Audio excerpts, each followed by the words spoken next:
За сайн байцгаана уу манайхаа. Шинэ бичлэгтэй тавтай морил. За өнөөдөр бол та нартаа 90 Days Fiancé нэвтрүүлгийн нэгэн алдартай оролцогчийн талаар яаж өгч байна. За энэ алдартай оролцогч бол 2020 онд энэ 90 Days Fiancé нэвтрүүлэгт оролцоод за энэ үеэсээ хойш бол бүр маш алдартай болоод маш олон TikTok trending эзэн болсон нэг дугаар дээр ярьжсэн Big Ed гэх нэртэй энэ залууг бол та нартаа ярьж өгнө гэдээ алга болсон шүү дээ тий. Тэгээ өнөөдөр бол та нартаа амлсан ёсороо ярьж өгөхөд энэ ч ингээд сууж гин. За ингээд бүгдээрээ бичлэгтээ орцгоё.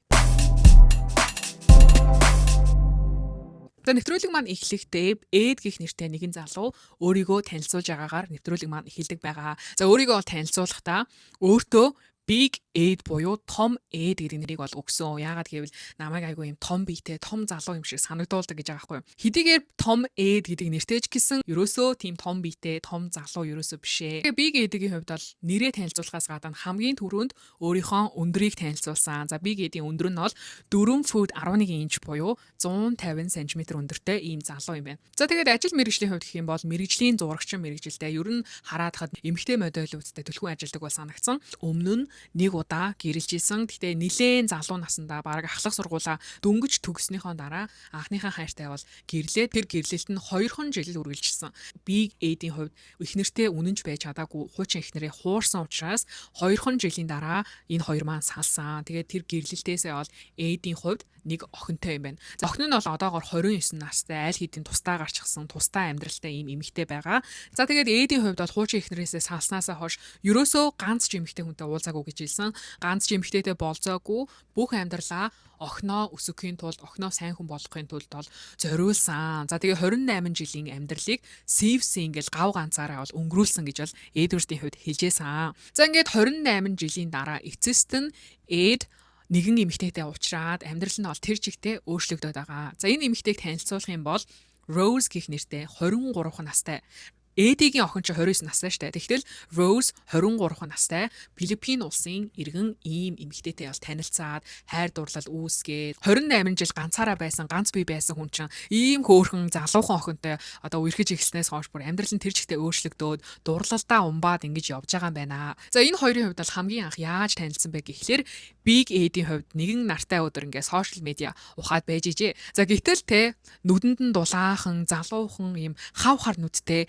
царайлаг охин ингээд сошиал медиа дээр нь гараад ирсэн гэж аахгүй. Тэгээд нөгөө нэг гоё хар нүдтэй охин лугаа найзын хүсэл явуулаад хоорондоо харилцаж эхлэе. За ингээ 3 сарыг хамтдаа ярилцаж, онлайнаар харилцаж өнгөрөөсний эцэст бол энэ хоёр саяхнаас үерхэж эхлээд байгаа. Бүр хайр сэтгэлийн холбоотой болоод сууй, бари хоёулаастай амьдралаа холбъё гэд хоорондоо ярилцж байгаа мэн. Big Ed чинь мөрөөдлийнхөө эмэгтэйг олсон учраас удахгүй мэдээж Филиппин улс руу очоод өөрийнхөө хайж исэн олон жил 28 жил хайж исэн, хүлээж исэн тэр эмэгтэйтэйгээ уулзахаар явж байгаа. Хэдийгээр 7 хоногийн дараа Эд Филиппин улс руу очоод өөрийнхөө найз охинтойгоо уулзах байгаа ч гэсэн 7 хоног болгон Big Ed-ийн хувьд бол Филиппин улсад байгаа найз охинтойгоо бэлэг явуулдаг юм заншилтай гинэ. За тэгээд энэ 7 хоногийн хувьд бол бас нэг тодорхой хэмжээний бэлэг найз охин руугаа явуулах гэж шуудангийн газар ирж байгаа нь бол харагддаг. Тэгээ шуудангийн газар ирсэн чинь тэр ажилтан нь заяа шуудангийн газрын ажилтан нь шууд Эдийг айгу таньдаг. Бүр танилуд болчихсон. Яагаад гэвэл Big Ed 7 хоног болгон найз охин руугаа бэлэг явуулдаг гэж байгаа байхгүй. За тэгээ шуудан чинь Эдээс асууж байгаа. За чи энэ 7 хоног ямар юм явуулж байгаа юм бэ? Өмнө нь юу н ямар юм явуулж исэн бэ? Чи надаа том бэлгнүүд явуулдаг штэ гэж шуудан чинь асууж байгаа байхгүй. Тэгсэн чинь найз охин руугаа ямар төрлийн бэлгнүүдийг явуулдаг вэ гэхлээр хүнжил, гудас, ор хүнжлийн даавуу, гутал гэх мэтчлэн иймэрхүү хэрэгцээтэй зүйлсийг нь Филиппин улс руу явуулт юм байна. Энэ хоёрын хувьд бол үерхэд 4-7 хоног болсон. Тэгээд 4-7 хоногийн турш аль хэдийн 4-4 бэлэг бол явуулсан. Гэхдээ Филиппин улсад байгаа Rose-ийн хувьд бол алийг нь ч хүлээж аваагүй байгаа гинэ. Rose болохоор Филиппин улсын нилээн одоо тарчиг хөдөө ийм газар амьдардаг учраас хүргэлт очиход нилээн хэцүү. Тийм учраас аль 4-7 хоногийн өмнө явуулсан бэлэг нь бол очоогүй байгаа. Гэхдээ араас нь 7 хоног болгон Big Ed-ийн хувьд бол бэлэг явуулсан хэвээрээ байгаа гинэ. За тэгээд Эдигийн хувьд те мэдээж энэ тухайга шууданч дээр ингээл ойр дотны хүмүүстэй хэлээл би одоо ингээ 23 настай Филиппин улсад амьдардаг ийм найз охинтой болсон, ийм залуухан найз охинтой болсон. Ингээд бэлэгсэлж явуулдаг гэхээр хүмүүс юу н те гайхдаг гэж аахгүй. Тэгээ нөгөө талаараа болохоор Big Ed-д маш их санаа зовдог. Яагаад гэвэл ийм 54 настай ийм хүнтэй тэр Филиппин улсын 23 настай охин яагаад хамт байх юм бэ? Мөнгө төгрөгнөөс болоод ашиг сонирхлын үүднээс болоод ингээд тэр 23 настай охин Big Ed-тэй хамт байгаа юм шүү. Ер нь болгоомжтой байгаарэ гэх мэтчлэн зүйлийг бол дандаа ойр дотных нь хажуугийнх нь хүмүүс хилдэг гэж аахгүй юу. За тэгээ Big Ed-ийн хувьд бол шуудангийн газраас гараад дараа нь ээжийнхаа гэрт бол очдөг байгаа. Ээж нь бол нэлээд ануухан юм Мексик гаралтай бас ээдтэй адилхан юм жижигэн биетэй эмэгтэй байсан. За тэгээд ээж нь мэдээж Филиппин улс руу 23 настай охины төлөө явж байгааг нь бол мэдж байгаа. За ээжийнх нь захисан зүйл нь бол юу вэ гэхлээр юугүй битгий нөгөө охинтойгоо ойртоорой. Гэр оронд нь битгий хоноглоорой. Алсаас жоохон юм танилцах маягтай очоорой. Хэтэрхий битгий ойртоорой гэсэн сургамжийг бол ээж нь өгж байгаа. Гэтэл Big Ed-ийн хувьд бол шал өөр төлөвлөгөөтэй байгаа. Ямар төлөвлөгөөтэй байгаа вэ гэхлээр Big Ed аль хэзээ Филиппин улсад очоод Rhodes-тэй хамт Rose-ийн гэртэнд байрлнаа гэд ярьчихсан байгаа юм байна. Тийм учраас ээжтэй бас энэ тухайгаа ярьдаг. Би бол ингээд Rose-тэй аль хэдийнэ Филиппин улсад очоод Rose-ийн гэртэнд байрлнаа, гэрт нь хэд хонноо. Тэгээд дээрэс нь миний хувьд бол аль хэдийнэ Rose-тэй одоо ирээдүйн амьдралаа холбох тийм бодолтой байгаа. Тийм учраас бүр жинхэнэ алмаазан бөгөж бол авсан байгаа гэдгээ ээжтэй хэлдэг. Тэгээ ээж нь бол тэрийг нь сонсоод гаргасан реакшн болохоор ээж нь бол ерөөсөө тэр сүй тавих те бөгж өгөх санаанд нь бол дургу байсан. Ер нь хэрэггүй баха. За тэгээ дээрэс нь те юугүй гэрлэхээсээ өмнө өөрийгөө бодохоосоо өмнө охиноо бас бодоорой. Ер нь охинтойгоо энэ талаар ингээд ярилцсан уу гэж Big Ed-ээс асууж байгаа хгүй. За Big Ed-ийн охин нь бол аль хэдийнэ Rose гэх нэртэй 23 настай охинтой гэрлэж байгаад нь тэр охины төлөө Филиппин улс руу явж байгаад нь маш дургу байгаа. За тэрнээс болоод аавдаа уурлаад ерөөсөө холбоо барихгүй, уцыг нь авахгүй тэр чигтээ алга болсон. Big Ed-д бол ээж нь те охиныхоо талаар бодоорой. Ер нь ямар зүйлийн төлөө ямар золиос гарах гээд байна сайн бодоод үзээрэй гэсэн зүйлийг бол хэлдэг байгаа. За тэгээ энийг сонсон Эд бол мэдээж нэрэл тийм шүү дээ. Одоо ямар зүйлийг золих гээд байна те ямар зүйлээр охиноо ингээд солих гээд байна. Ер нь бол жоохон ухаарлаа гэд охинтойгоо бас холбоо барьж байгаа энэ хэсэг бол гардаг. За ингээд явах төхөөд явахын өмнө Эд чинь те өөрийнхөө үс гизийг будаад чадах чинээгээрээ бас залуу харагдах гээд байгаа. Яагаад гэвэл бараг 30 насаар дүү найз охин дээрээ очих гэж байгаа. Дараагийн хэсэг дээр бол Rhodes-тэй уцаар ярьж байгаа хэсэг нь бол гардаг. За Rhodes-тэй уцаар ярих үедээ анх удаа үзэгчдэд бол Rose ганц бие ээж нэг хүүтэй гэдгийг бол хэлдэг байгаа. За Rose-ийн хувьд бол 4 настай нэг хүүтэй Филиппин улсад амьдардаг юм ганц бие ээж юм байна. За энийг бол мэдээж Эд бол мэднэ. Тэгээ уцаар ярихдаа бол Эд бас мөн адилхан хүүтэй нэлээд ойр дотноогоо нь бол харагдсан. Rose-ийн хүү нь бол Эдийг бүр аль хэдийнэ ааваа гэж дууддаг. Тэгээ Rose болохоор ингээд Эдтэй ярьж явах үедээ хүүгээ ингээд дуудаж байгаа байхгүй юу. Хүүе миний хүү аавтайгаа яриараа наашир аавтайгаа яриараа гэх. Тэгээд Rose-ийн хүүхэд нь бол Эдийг ааваа гэж дууддаг. Аль хэдийнэ бүр ингээд аав хүү хоёр болчихсон. Аль хэдийнэ угаасаа л ингээд гуруулаа нэг гэр бүл болно гэд ингээд бодчихсон байгаа. За тэгээд Эдийн хувьд бол мэдээж одоо тэр 23 настай найз охинтойгоо найз охиныхоо хүүтэй нь бол удахгүй хурдан уулзахыг бол тэсэн ядан хүлээж байгаа. Гэхдээ тэсэн ядан хүлээхээс гадна бас нэг зарим зүйлсээс бол санаа зовоод байгаа гинэ. Яагаад гэвэл Эдийн хувьд бол Rose-д хэлээгүй бас хэд хідэн жоохон нууцуд бол байгаа. Хамгийн нэгдүгээр санаа зовж байгаа, хамгийн их санаа зовж байгаа зүйл нь юу вэ гэхлээр Big Ed өөрийгөө Rose-д 158 см өндөр гэж хэлсэн гинэ. Яагаад гэвэл Rose өөрт нь ингээд би 158 см штэ гэсэн чинь Эд болохоор ингээд санаа зовсондаа тийм үү би ч гэсэн 150 см 158 см гэж хэлсэн гэж аахгүй юу. Тэгээ тэрнээс болоод худлаа ярьснаасаа болоод маш их санаа зовж байгаа. Яг ингээд нүүр тулаад очсон чинь өөрөөс нь намхан байхаар бас яах болог гэж бол бодож байгаа. Тэгээ энэ талаараа би чамаас жоохон намхан шүү гэж бол ерөөсөө хэлээгүй. Тэгээд очиж байгаад бол ингээд учрыг нь олчноо гэж явж байгаа байхгүй. Үргэлжлүүлээд Эд бол хэлэхдээ хэдийгээр ингээд надаа жоохон алдаа дутагдал байгаа. Надаа жоохон хилж амжаагүй жоохон нууцуд байгаа ч гэсэн Rose-д бас жоохон юм асуудал байгаа гэж аахгүй. Ямар асуудал байгаа вэ гэхлээр Rose ерөөсөө өнгөрснөөхөө талаар ярьдаггүй. Эдэд ганц ч удаа өнгөрснөөхөө талаар ярьж байгаагүй. Тэгээд Эд ингээ асуух болгонд зүгээр уцаа салгаал алга болчихдог. Ерөөсөө өнгөрснөөхөө талаар ярьдаггүй, ярмааргүй байна гэдэг гинэ. Тэрнээс нь болоод Big Ed-ийн хувьд бол юугүй Rhodes-тэй ойртохоос бол санаа зовж байгаа гинэ. Тийм учраас тийм болохоор Big Ed-ийн хувьд бол нэгэн санааг бодож олсон. Rose хэрвээ өнгөрснөөхөө талаар хэлэхгүй байгаа бол Rose-өөс Big Ed STD тест буюу бэлгийн замын халдвар төвчний шинжилгээ хийлгээч гэж асууж байгаа гинэ. Яагаад гэвэл ерөөсөө итгэхгүй байгаа юм байна Rose-д. За ингээд маргааш нь бол AD-гийн дахин нэг өөр нэг ажлыг нь харуулдаг. За бигээд мэргэжлийн гэрэл зурагчин хийхээсээ гадна өөрний газар интерьер дизайнераар ажилладаг юм байна. За энэ ажлынхаа газраа бол ажилдаг хамтрагч нэг найзтай. За энэ найзтайгаа бол одоо найз охиныхоо талаар Rose-ийн талаар яриад байж байгаа нь харагдсан. За тэгээд AD-гийн найз гэх одоо энэ охиныхын хувьд болохоор ээж нь Филиппин улсын иргэн юм байна. Тийм учраас бас тэ Филиппиний талаар ингээд жоохон мэдлэгтэй. Ээдээс бол асууж байгаа. Ер нь бол танай найз охин чинь айл хэсгээр амьдард юм бэ? Филиппиний айл хэсгийнх юм бэ гэсэн чинь би гээд хэлж байгаа хгүй найздаа. Rose болохоор Манила гэх одоо Филиппиний хотоос урагшаага 3 цагийн орчим зайд ингээд урд хэсэгт нь ингээд амьдардаг юм аа гэд найздаа хэлсэн чинь найз нь тэр хэсгийг нь бүр чигтэйхэн мэдээд тийм үү Манилагаас урагшаа тэр хэсэгт амьдардаг юм уу? Тэр хэсэг чинь айгүй хэцүү штэ амар халуун. За тэгээд дээрэс нь өвчин халдаадаг шумуул байдаг л гин. За нисдэг жон байдаг л гин. Одоо олон төрлийн тиймэрхүү шавж хорхоонууд бол байдаг. Айгүй хэцүү газар руу явж байгаа юм байна гэд бүр биг эдэг айлгаа тавьчихдаг заяа. За мөн дээрээс нь биг эдийн хувьд бол мэдээж найзтайгаа тий би ингээд найз охиндоо 7 хоног болгон бэлэг явуулдаг. 4-7 хоногийн турш 4 удаа бэлэг явуулсан. За тэгээд тэр бэлэг сэлд хамаг юмыг нь тооцоод үзэх юм бол бараг ойролцоогоор $5,000 бол аль хизэнэ үрсэн ингээд найзтайгаа тэрийг хэлж байгаа хгүй юу. Тэгсэн чинь найз нь тэрийг нь сонсоод ахиад тэгээ биг эдийн хувьд бол бас өөрийнхөө найз охиныг тодорхой хэмжээнд өмөөрөөд зүгээрээ манай найз охин тий Rose ингээд бэлэг би өөрөө ингэж явуулахыг хүсээд явуулдаг юм аа. Тэрнээс биш надаас ерөөсөн мөнгө төгрөг асуудаггүй те. Бэлэгсэл явуул гэдэггүй. Гэхдээ нэг айгуу сонин зүйл тохиолдсон гинэ. За тэр нь юу вэ гэхлээр Big AD руу Rose-ийн эгч нь холбогдоод Rose-ийн эгч нь одоо интернетээр холбогдоод мессеж бичсэн гэж байгаа байхгүй юу. За тэгээ юу гэж бичсэн бэ гэхлээр хүүе чи ингээд манай дүүтэй найзалж байгаа мó чи манай хүргэн болгож байгаа юм байна штэ те. Тим юм чин надаа ингээд мөнгө зээлчихээ. Надаа ингээд айгүй мөнгөний хэрэг болоод байна. Миний дэлгүүр дампуурах гээд байна. Чи надаа мөнгө зээлээч гэгээд Rose-ийн эгч нь Big Ed-ээс мөнгө асуусан гэж байгаа байхгүй юу. Уулзаачгүй ээжиж. Rose-тэй ч уулзааг байгаа штэ. Гэтэл Rose-ийн эгч нь бол AD-гээс аль хизээний одоо онлайнаар холбогдоод мөнгө төгрөг бол асуусан.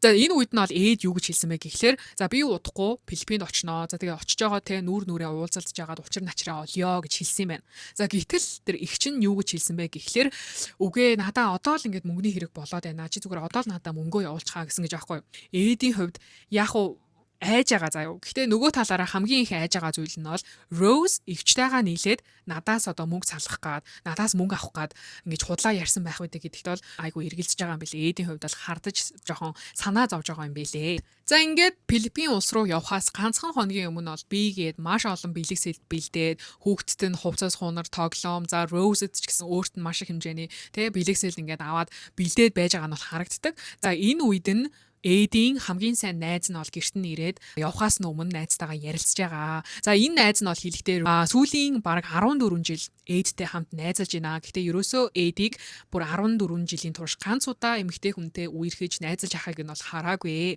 За гэтэл энэ удаа бол одоо Rose гэх нэртэй Филиппин охинтой танилцсан гэдгийг нь бол сонссон. За тэгээд AD бол найздаа Rose-д хэлсэн хоёр дахь одоо худал зүйлээ бол хийлдэг. За энэ нь юу вэ гэхлээр Rose-ийн хувьд бол ээдтэй гэрлээд хамтдаа цаашдын амьдралаа зохиогоод дараа нь хоёр хүүхэдтэй болох хүсэлтэй байгаа гинэ. За гэтэл ээдийн хувьд бол айл хизээний 54 нас хүрсэн учраас ерөөсө хүүхэд энэ төр хүсэхгүй байгаа. Тэгэл Rose-ийн одоо тэр 4 настай хүүхдийг нь өсгөөл тэгэл одоо болёо гэсэн бодолтой байгаа юм байна. Гэхдээ энэ талаараа бол ерөөсөө Rose-д хэлээгүй. Яагаад гэвэл магадгүй энэ талаар сонсох юм бол тий Rose ингээд надаас татгалт чинь би Rose-ийг алдчихна гэж бодож байгаа учраас Rose ч ерөөсөө хэлээгүй. За тэгэл очиж байгаа л учрыг нь олно очиж байгаад ярилцсан гэсэн бодолтойгоор AD бол ингээд явж байгаа. Ингээд эцэст нь нэг юм бигээд онгоцондоо суугаад Филиппин улс руу явдаг. За энэ үед нь бол мэдээж хамтрагч болох Rose-ийг нь танилцуулдаг байгаа. За Rose-ийн хувьд бол өөрийгөө танилцуулахдаа 23 настай Филиппин улсад амьдардаг ийм ганц бие ээжээ. Ер нь ингээд Rose-ийг хараад ах юм бол айгүй тийм өөрийнхөөрөө заяа. Ямар ч тийм жүжиглэлт тийм хуурамч маяг энэ төр бол байхгүй. Тэгээ Rose бол өөрийгөө танилцуулахдаа нойлгүй гал тоогоогүй ийм хоёр өрөө байранд эгчтэйгээ хамт амьдардаг гэж бол хэлж байсан. За ээж нь бол өнгөрсөн жил нас барснаас хойш эгчтэйгээ нэг юм жижигэн дэлгүүрээр амжиргаагаа ингээд болгоод явж байгаа. За ээдтэй бол онлайнаар танилцсан. За ээдээ бол айгүй хөвгөлтэй, намайг айгүй жаргалтай болгодог. Би бол ээдэд маш их хайртай. Тэр Rose ч юу санаа бодлоо хэлэхдээ ирээдүйд ээдтэй суугаад хоёр хүүхэдтэй болоод ийм өнөр өтгөн айл болох ийм хүсэлтэй байгаа. Би бол ээдигийн эхнэр болмоор байна гэж хэлсэн. За тэгээ түрүүний хэлсэнчлэн бол Rose ээдийг Филиппин улсад ирснийхэн дараа гэртээ авчирна гэж бодож байгаа. Гэртээ байрлана гэж бол бодож байгаа. За энэ тухайгаа бол мэдээж эгчтэйгээ хуваалцдаг. За эгч нь бол Rose-ийг бодвол те би ингээд жоохон санаа зовоод байна. Ийм газар одоо ирээд яах болоо гэх мэтчлэн маш их санаа зовж байгаа нь бол харагдсан. Гэхдээ эгч нь бас л нилээ ийм шулуухан гараа лээ заяа. Эгч нь бол яадаг вэ гэхэлэр яг юм насны зүрхтэй те ийм жоохон царай зүсэн нэг тийм олигтой биш ч гэсэн баян л бол одоо тэгээд ямар хамаахтай гэсэн зүйлийг бол ерөөсөө нэвтрүүлгийн багийнханд бүр ингээд тоохчгүй хэлдэг заяа. Эгчээс нь гадна Роси аав нь гээд бас ануухан ийм залуухан царайтай ийм ах хүү бол байсан. За тэгээд аавдаа мэдээж Эдийг тосгоор явна те. Эди бол ингээд ирж байгаа 54 настай ийм хүн байгаа. Бид хоёр одоо ингээд гэрлэн мэрлэн гэл ярьж байгаа штэ. Тэгээ аав нь бол хэдийгээр 30 насаар ахч гисэн миний охиныг бол хүндэлдэг хайрладаг байгаасай л гэж бодож ин доо гэж бол аав нь хэлжсэн. За ингээд Big Ed чинь 3-3 онгоц дамжаад Филиппин улсад бол газарддаг байгаа. За Филиппин улсад газардсныхаа дараа онгоцны буудал дээр энэ хоёр бол нэлээд төөржл хоорондоо ингээд уулзалддаг. Хоорондоо уулзалдаа, тэврэлдээ. За тэгээ Big Ed-ийн хамгийн түрүүнд асуусан зүйл нь бол би ингээд яг бодчихсон шиг хүн чинь байж чадчихэв нү гэд Rose-ос асууж байгаа байхгүй. Rose бол Эдийг хараад шууд чи яасан амхан юм бэ гэж хэлдэг заяа. Анхныхан зүгээр хэлсэн сэтгэл нь. Big Ed чинь ингээд жоохон юм хөвгөлтэй юм шоглоонч, наргаанч болохоороо тэгэл юм тоглоом хийгээл аргалцдаг. Ингээд энэ хоёр бол шууд Rose-ийн гэрлүү явахгүй Манила хотод ганц 2 өдрийг өнгөрүүлж байгаа. Big Ed болохоор Манилад нэлээд том ийм зочид буудал захиалсан байсан. Ингээд энэ хоёр бол зочид буудлын өрөөнд ордог. За Big Ed бол анханасаа ерөөсөө л 2 ортой тийм өрөө захиалсан юм байлээ. За яагаад гэхлээр угаасаа те нэлээд шууд л ингээд Rose-тэй дотоонсох тийм бодол байхгүй. Багаар бэлгийн замын халдвар төвчний шинжилгээ өгснийхэн дараа нь те бас ингэж дотоонсох бодолтой байгаа учраас анханасаа ер нь 2 ортой өрөө захиалсан гэж бол хэлж исэн. Энэ хоёр чинь маргааш өглөө нь маш гоё өглөөний цагаа өрөөндөө ингээд тансаг байдалтай уугаад Манила хотын худалдааны төвөөр явдаг байгаа. За тэгээд энэ худалдааны төвөөр явж байгаа үедээ Эдигийн хувьд болохоор яг өмнөх шөнө нь Rose ямар ч тийм унтлагын хувцас пажама байхгүй байсан учраас Rose-д хамгийн түрүүнд пажама худалдаж авч өгдөг. Энэ хоёр чинь те хамгийн анхны өдрөө гадуур гарч байгаа хамгийн анхны худалдан авалтаа хийж байгаа. Эд чинь те Rose-д ингээд гой пажама худалдаж авч өгөхгүйд яг ингээд төрөвчөө гаргаад ирсэн чинь Rose шууд юу гэж хэлдэг вэ гэхлээр надад төрөвч өгч үү гэж хэлдэг заяа. Тэгээд Эд чинь бүр ингээд гайхаад те би ингээд чам төрөвч өгөх юм өгөх үгээд байжсэн чинь юугүй Rose шууд ингээд Эдийн төрөвчнээс яг өөрийнхөө мөнгийг авч байгаа юм шиг шууд ингээд мөнгө суглаж авангуудаа худалдагчд өгснөө хариулт хэрэггүй шүү. Тэгээд тэрүүхэн хооронд ингээд юу болоод өнгөрсөн мэддэггүй те. Big Ed бүр ингээд яахаа мэддэггүй тэнд би баг ингээд хариулт авахгүй зогсоод байдаг заяа. Тэгээд гих мэдчлээ ингээд дараагийн худалдан авалтууд эрдэн ч гэсэн Rose ингээд Эдигийн төрөвчийг нь бүр ингээд авах төрөвчнээс нь шууд ингээд мөнгө төгрөг сугалж өгөөд яг ингээд өөрийнхөөрөө байгаад байсан. За энэ нь бол Эдэд үнэхээр таалагдаагүй. Дээрээс нь тэр хот нь те Манила хот бол маш халуун байсан. Тэр худалдааны төв дээр амар олон хүмүүстэй. Тэгээ Big Ed ч хүмүүсийг гайхаж хараад Big Ed-ийг ч гэсэн хүмүүс маш их гайхаж хараа. Тэгээд Big Ed чинь бүр усан хулганд болоод хөлрөөд за би өстө хэцүүдэд байна. Би надад бүр агаажуулагч хэрэгтэй байна. Хоёулаа хаашаа чамаагүй явъя гэд. За ингээд энэ хоёр бол худалдааны төвөөсөө гараад pedicure интэй ингэж хөлний хумсын янзалдаг ийм газар бол очсон байгаа. За энэ үедээ бол энэ хоёр одоо анх удаага бие биетэйгээ те нүрээ тулаад ингээд дотн ярилцах боломж гарч байгаа хгүй юу. За ялангуяа Эдийн хувьд бол ийм камерын өмнө ийм ярилцах дуртай хүн байхгүй юу. Энэ хоёр юуны талаа ярилцсан бэ гэхлээр Big Ed-ийн хувьд бол аль болох л нөгөө Rose-ийн өнгөрснийг яриулах гал те өнгөрсний чинь нөгөө X чинь Max чинь гэл ингээл яриад эхэлсэн заяа. Тэгсэн чинь Rose болохоор үгээгүй би ерөөсөө өнгөрснийхөө талаар ганцыг ч ярмааргүй байна. Ерөөсөө юу ч дурсмааргүй байна. Өнгөрснийг ерөөсөө өнгөрсөнд нь үлдээе гэд юу ч ярьдаггүй. Эд бол бүр яаж ч чаддаггүй ингээд өнгөрүүлдэг. Pedicure-ийн газраас гараад дараа нь бол маш гоё тансаг орой хоолнд бол Rose-ийг урьсан байгаа. За Эд бол хэлэхдээ энэ удаа одоо сүүлийн удаа Rose-ийн өнгөрсний талаар асууж байгаа гэж аахгүй юу энэ орой хоолн дээр.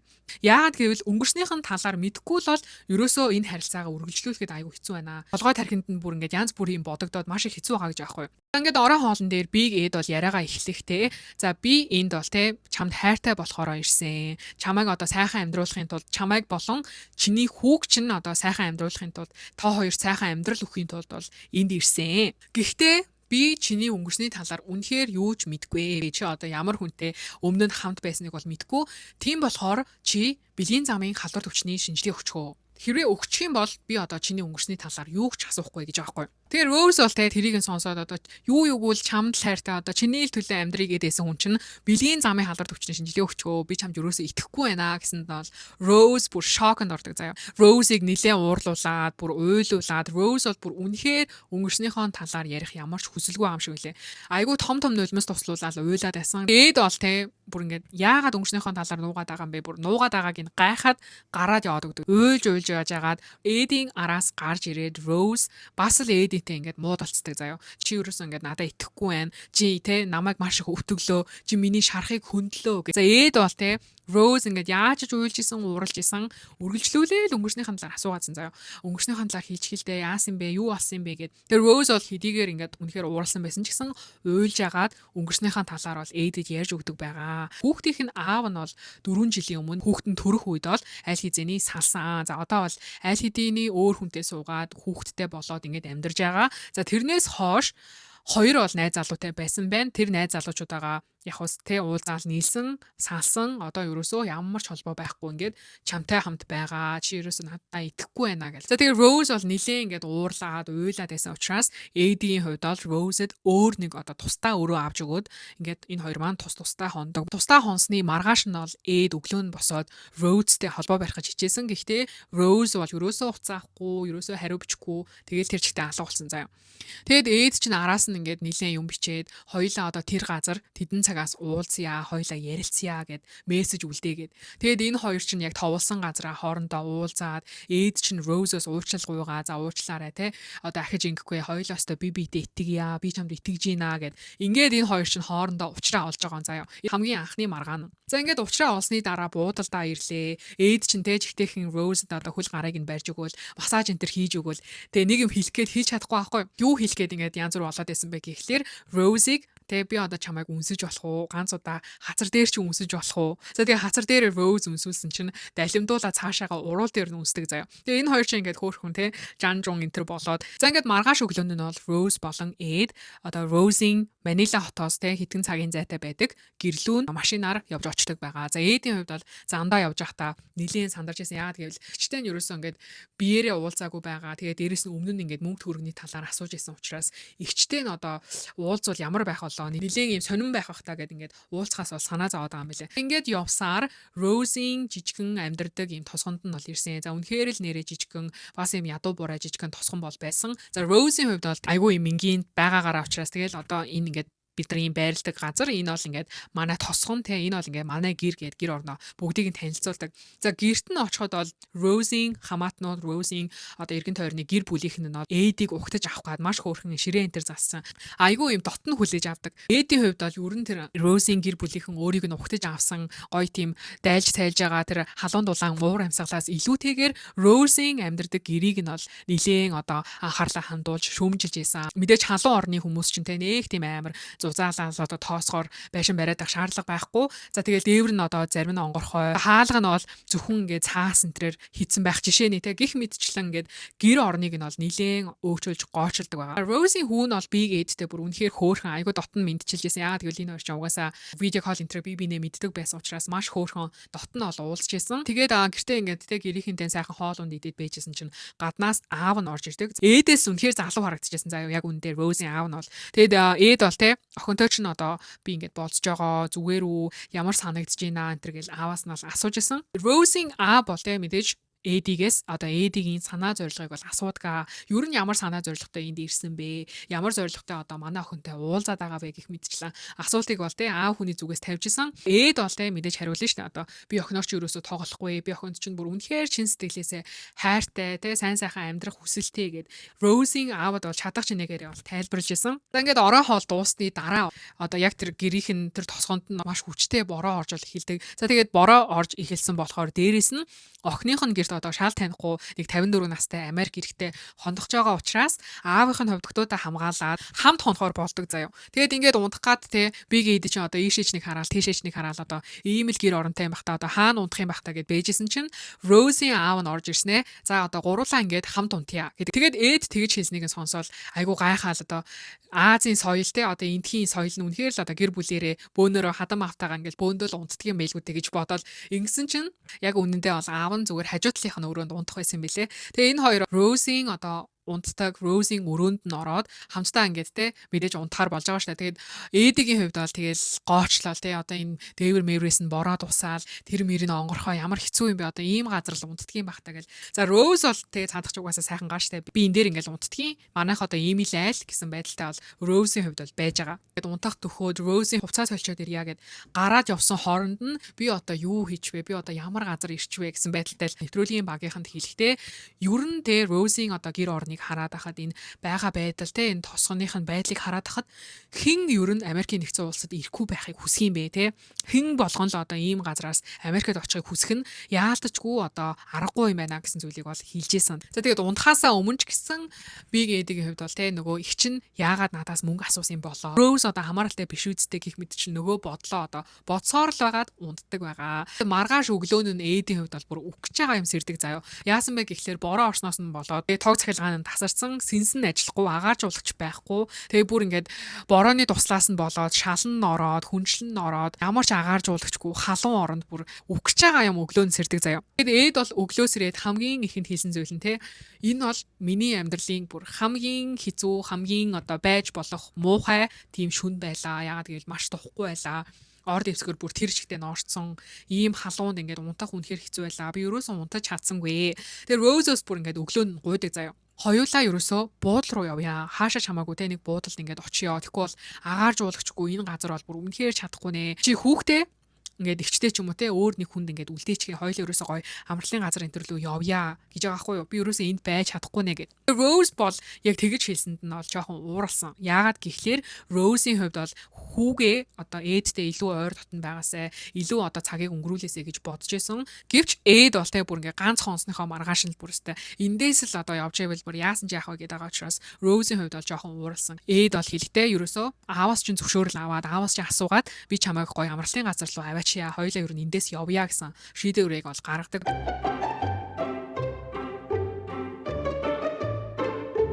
За тэгээд энэ хоёр бол явхаасаа өмнө Rose-ийн аав нь өөрийнхөө ажилуулдаг гахааны фермийг бол Эдэд үзүүлдэг. Тэгээд айгүй сонирхолтой. Эд чинь бүр гахааны ферм дээр нь очиод гутал мутландаа гэлгаруу тендер буглаал бүр бөө маяг болдог заяа. За ингээд гахааны фермээ үзүүлснийхэн дараа Эд бол ааваас нь одоо зөвшөөрөл аваад те би охины чинь одоо хэд хоног сайхан амралтанд аваачаад сайхан хамтдаа байж агаад ирья. Охины чинь аваад явж болох уу гэд. Тэгээ аав нь бол мэдээж зөвшөөрөөд ингээд Rose Эд хоёр бол хамгийн анх удаага хоёулахнаа ингээд амралтаар явдаг байгаа. Онгоцоор ингэж хурж очдог тусгай амралтын газар бол энэ хоёр маань байрсан. Тэгээ Rose бол анх удаага онгоцонд сууж үзчихсэн. Анх удаага ийм гоё тансаг одоо амралтын газар амарч үзэж байна гэж бол хэлжсэн. Энэ хоёрын аяллаа зорилго нь бол ерөөсөө хамтдаа илүү дотносох тэгээд сүй тавих. Эдийн хувьд ч гэсэнтэй ингээд сүй тавих хүсэлтэй, дотносох хүсэлтэй байгаа. Rose-ийн хувьд ч гэсэн дотносох одоо сүйн бөгжөө авах тийм хүсэлтэй байгаа гэсэн үг заяа. Гэхдээ Rose-д бол Big Eddie-ийн хувьд нилээн тийм 100% ерөөсөө итгэхгүй байгаа. Дотроосоо ингээд тэгээ Rose-с асуух бүр түмэн мянган асуулт бэлтчихэд ингээд яваад байгаа заяа. Тэгээ энэ хоёрын зугаалгыг, энэ хоёрын арал дээр ирсэн амралтыг харах юм бол Rose-ийн зүгээс Rose бол бүр үнэхээр л гой хамтдаа байх гэж, хамтдаа дотносох гэж, хамтдаа гой цагийг өнгөрүүлэх гэж ирсэн байхгүй юу. Гэтэл Эдийн талаас хараад үзэхээр те Rose-ийг ингэж ажиглах гэж, таних мэдэх гэж тэгээ үнэхээр 50 настай хүний бас те насны юм бол гарна штэ. Тэгээ дандаа юм дотроо юм тооцоололтой. Ингээл за энэ асуултыг асуусан бол дараа нь энэ асуултыг асуунаа. Хэрвээ ингэхгүй бол ингэнэ гэдэг ч юм уу те юм дандаа юм тооцоололтой яваад байсан шүү. Эдийн хувьд бол 50 настай хүний 20 настай хүний сэтгэхгүй болбор үнэхээр өөр гэдэг нь эндээс бол харагдчихсан. Маргааш өглөө нь те энэ хоёр ч ингээ сайхан амралтын газартаа амарч явах үеэрээ Эдийн дараагийнхаа ээжэд бэлгийг Rose-д өгдөг. За ямар бэлэг өгсөн бэ гэхлээр Victoria's Secret branding lingerie бол Rose-д бэлгэлдэг байгаа. За тэгээд дараас нь яг тэр бэлгээ өгснийх нь араас дахиад чанд бэлдсэн бэлэг байгаа. Би чамд ингээ дахиад гоё бэлэг өгөө. Өөр бэлгээ харуулъя гэд. Тэр Rose бол дотроо бодохдоо те мэдээж дахиад юм гоё бэлэг бэлгэлж байгаа юм байх та гэсэн чинь Эдигийн гаргаж ирсэн бэлэг нь юу байсан бэ гэхлээр сойз, шүдний оо тэгээд ам зайлагч байсан заяа. Тэг яагаад энэ гурвыг өгж байгаа вэ гэхлээр Эдигийн хувьд болохоор шууд Rose-ийн нүүрэн дээр заяа. чиний ийм амьсгал чинь ерөөсөө ийм айгуу сонин үнэртэй те бүр ингээд муухай үнэртэй байна. Амьсгал чинь ерөөсөө гоё биш байна гэж хэлдэг заяа. Эдик тэгэж хэлсэн чинь Rose-ийн гаргаж байгаа реакшн бүр солиотой. Rose бол те ер нь яагаад өөрийнх нь амнаас тийм жоохон эвгүй үнэр гараад идэм бэ? Яагаад тийм эвгүй үнэртэй байд юм бэ гэхлээр Rose чинь ходоодны шарахтай юм байна. Тэгээ ходоодны шарахнаас нь болоод одоо амнаас нь ийм эвгүй үнэр гараад идэм аа. Тэрнээс биш миний амнаас гараад байгаа юм шиг, миний ходоодноос гараад байгаа маа гэж тайлбарлаж байгаа хгүй. Тэгээ Rose бол яг нэвтрүүлгийн багийнх нь хэлэхдээ би бол те ээд үнэхээр надад ингээд чиний одоо амьсгал чинь таалагдахгүй байна. Чиний одоо амнаас ч муухай үнэр үнэртэй идгээ гэж хэлэхэд нь бол зүгээр ингээд нүүрлэн цохоод авмаар санагдсан гэж аахгүй юу. Яагаад гэвэл хайртай дуртай өстой яаж ч байсан чамд хайртай гэдээсэн чинь юу вэ чиний одоо үнэр энтер чинь таалагдахгүй байна гэж хэлсэн. Тэгээд үнэ бол үнэхээр ичмээр зүйл. Чи үнэхээр л одоо хайртай бол үнэр нь муухай байсан ч гэсэн ер нь хайрлах л ёстой биздээ гэж бол хэлж исэн. Тэгээд ингээд ээдэд уурлаад хамаг юм аваад те угаалгын өрөөлөө явж байгаа аахгүй. Тэгээд энэ үедээ бол яг энэ нэвтрүүлгийн бас нэгэн тренд болсон маш их мем болсон нэгэн алдартай хэсэг бол бас энэ хэсэг дээр гардаг. I love you. Pangit mo. I love you. Pangit mo. Does that mean I love you? I hope it means I love you. Энэ хэсэг бол айгу хөвчлээ тэгээд маш их viral болж байсан хэсэг байгаа. За ингээд энэ өдөр нь бол энэ хоёр чинь те далайн эргийн тэрээр аялаа. Тэгээ Rose-ийг ахаал уурлуулаа хайцсан. Ахаал гомдоогоо хайцсан учраас бас л адилхан ээд чинь одоо аргыг нь олохгоол уучлал гуйгаал энэ хоёр чинь хоорондоо ингээд эвлэрдэг. За ингээд оройн нь Эдигийн хувьд бол Rose-ийг бас мөн адилхан маш гоё орой хоолнд бол урьдаг байгаа. За энэ хоёр чинь ер нь бол те хоёулаа ер нь нийлүүл нийлчи те хамт амьдрал амьдрчи гэсэн бодолтой бол байгаа даа штэ. Гэхдээ Эд чинь би одоо ингээд Rose-д 100% итгэхгүй байна гэдэг аахгүй. Тэгэд хоол их хэлхийн өмнө бол Эд юу гэж хэлдэг вэ гэхлээр те хоёулаа бол би чамд хайртай, би чамтай ингээд амьдралаа үргэлжлүүлмээр байна. Гэхдээ би бол чамд 100% итгэхгүй байна гэсэн зүйлийг бол яг хоолны өмнө хэлдэг заяа. Тэр Rose ч ингээд гайханттай яагаад чи надаа ингээд итгэхгүй байгаа юм тэр гэсэн чинь би чамд хоолны дараа хэлье гэд. Тэгээд ингээ хоолоо идсний дараа энэ хоёр бол ингээд ярилцдаг. За ярилцж явах үедээ Эд одоо яагаад Rose-д одоо 100% итгэхгүй байгаа вэ? Энэ тухайгаа ярихад за Эдигийн хувьд бол юуг ярьдаг вэ гэхлээр Rose-ийн эх чинь мөнгө асуусан. Чамд битгий хэлээрээ, Rose-д битгий хэлээрээ гэд надаас мөнгө асуусан. Чи одоо энэ хэрэгтэй холбоотой юу? Чи одоо эгчтэйгээ баг холбоос үлбэтэй юу гэсэн асуултыг бол би гээд шууд тавьж байгаа хгүй. Тэр Rose чинь ахаал ууралдаг заяа. Чи ерөөсөө надад итгэхгүй байгаа юм байна. Чи тэ намайг одоо эгчтэйгээ холбоотой чамаас одоо мөнгө төгрөг авах гээд чиний мөнгө нь боллоо гэж бодоод байгаа юм шиг байна. Ёстой no. Rose бол хэлэхдээ тэ үнэхээр эгч маань санхүүгийн асуудалтай байгаа нь бол үнэн. Гэхдээ би эгчийгээ бол үнэхээр Эдээс мөнгө асууна гэж бол ерөөсөө бодоогүй. Эгчтэй бол үнэхээр уур хурж ийн. Гэхдээ би ерөөсөө Эдигийн мөнгө төгрөгөнд болсон те мөнгө төгрөгөнд нь шунаад ингээд байгаа юм бол ерөөсөө байхгүй. Би зүгээр л Эдид хайртай Эдитэй одоо амьдралаа холбоод Эдийн эхнэр нь болмоор байна гэж бол Rose хэлсэн байгаа. Эд чинь бол тэр Rose-ийг одоо эгчтэйгээ ямар ч холбоогүй эннийхэн талаар тэр мөнгө төгрөг асуусныхын талаар юу ч мэдэхгүй байсан гэдгийг нь бол олоод мэдчихэж байгаа заяа. Тэгээд мэдээж нөгөө 50 настай хүн чинь те дотроо ингээ баахан хэдэн мянган юм бодцсон тооцоолсон бааш те. Rose-ийн хувьд бол те одоо ингээл уучраа олчлоо хоёлаа ингээл гоё байна гэж бодоод яваад байгаа. Гэтэл Эдийн хувьд болохоор те дараагийн алхам одоо ингээд энэ зүйлийг ярьсан юм чинь дараагийн алхам нь болохоор хүүхэд хүсгүй байна. Би ерөөсө хүүхэдтэй болмооргүй байна гэдгээ одоо хэлэх бодолтой байгаа гинэ. Тэгээд ер нь бол Эдиг одоо Филиппинд ирснээс хойш энэ хоёр чинь хамтдаа ингээд зугаалж явах үеэрэж гисэн Rose-ийн хувьд бол байнга л ойр орхон те. Би одоо ингээд хоёулаа хамтдаа амьдраад хоёулаа сайхан гэрлээ. Тэгээд хоёр хүүхэдтэй болно. Тэгээд золбоо гэдэг нэр өгнө гэдэг яриад байгаа хгүй юу. Гэтэл Эдийн хувьд те би чинь одоо аль хэдийн 54 настай хүн тэгээд цаашаа ингээд 18 жил ахиж ингээд хүүхэд гаргаа тэрийгэ өсгөн хүмүүжүүлнэ гэдэг бол үнэхээр боломжгүй зүйлээ. Тийм учраас Rose-тэй бол энэ талаараа удахгүй ярилцсанаа гэд ингээд явж байгаа. Эд бол те Rose-ийн хувьд бол энэ хоёр хүүхэдтэй болох шийдвэр бас айгүй юм чухал юм шиг санагдаад байсан учраас үнэхээр хийж чадахгүй байсаар хагаад бол үдийг хүрсэн. За тэгээд энэ талаар найзтайгаа бол ярилцж байгаа байхгүй видео коллоор би одоо те Rose-д одоо хоёр хүүхэд хүсгүй байна. Хүүхэд ерөөсөө хүсгүй байна гэдгээ хэлэх нь зөв үү буруу юу гэж найзтайгаа ярьсан чинь найз нь бол маш зөв зөвлөө өгдөг. Наад эмэгтэй чинь одоо 23 настай ийм жоохон охин тэгээд магадгүй маш олон зүйлийг ингээд дотроо мөрөөдлийн амьдралаа ингээд төсөөлсөн явж байгаа. Чамд ч гэсэн ингээ хүүхэдтэй болоход маш хэцүү байгаа учраас чи ерөөсөө бүх үннээ хилээд бүх одоо санаа бодлоо хилээд хүүхэдтэй болмооргүй байгаагаа хилээд тэгээ Rose өөр нь одоо шийдвэр гаргуул гэсэн зүйлийг бол найз нь Эдид зөвлөдөг. Найзтайгаа ярьсны дараа Rose-тэй анх удаа хүүхдийн талаар ярилцахаар ингээд хамт сууж байгаа. За энэ үедээ бас л адилхан 90 Days Fiancé-гийн маш алдартай нэгэн мем болсон, TikTok-ийн бас тренд болсон энэ хэсэг бол яг энэ үед нь бол гардаг. I like the view. You're my best view. Nee. Энэ хэсэг нь бол бүр үнэхээр viral болсон. Үзэгчид бол TikTok дээр энэ хоёрын одоо яг энэ хэсгийг нь бол тренд болгоод дуурайж бол хийсэн байгаа харагдчихсан. I like the view. You do? Yes. You're my best view. Yeah. I mean, Rose ч гэсэн те нэвтрүүлэг дуусны дараа өөрөө бас яг энэ трендийг тренд болгоход өөрөө ингэж TikTok дээр дуурайж энэ төр хийдэг. Тэгээд тэрийг нь дагаад бас маш олон хүмүүс одоо энэ трендийг дагаад тэгээд Rose-ийн хувьд бол ганцхан дангаараа хийхээс гадна өмнө нь бас та нартай ярьж өгчсэн Lady Boy Philippine Fate гэх тэрнтэй бас нийлээд энэ трендийг ингэж TikTok энэ төр дээрээ хийж байгаа нь бол харагдчихсан. I like the view. you do? Yes. You're my best view. Yeah. I like the view. I like the view. I like the view. I like the view. Yeah. The things I do. I like the view. You do? Yes. You're my best view. Yeah. За тэгээ үргэлжлүүлэн нэвтрүүлэгтээ орох юм бол Rose Aid хоёрын хувьд бол тэгээ усан сангийн далайн эргийн хажууд нөгөө хүүхдийн талаар анх удаа Эдийн хувьд бол Rose-д ам нээдэг. Тэгээ Эд бол юу гэж яриагаа эхлүүлдэг вэ гэхлээр тий би бол одоо мөнгө олох гэж маш их зовдгоо. Мөнгийг бол тий би одоо маш их хөдөлмөрж иж явдаг. Гэхдээ надаа ингээ мөнгө байгаа ч гэсэн би чиний хүүхэд болон чамайг л одоо тижээж тэтгэх мөнгө байна. Өөр одоо нэмэж 2 хүүхэдтэй болох мөнгө надаа ерөөсөө байхгүй. Хэрвээ чи хүсчээвэл чиний хүүг ингээд хоёулаа сайхан өсгөөд одоо тий 90 цент, 90 цент хүргээд ингээд болёо. Тэрнээс шахаж ингэж хүүхэд гарахгүй одоо насан туршдаа цаашдаа ингээд амьдрья гэсэн шийдвэрийг бол Rose-д анх удаа Эд хэлж байгаа.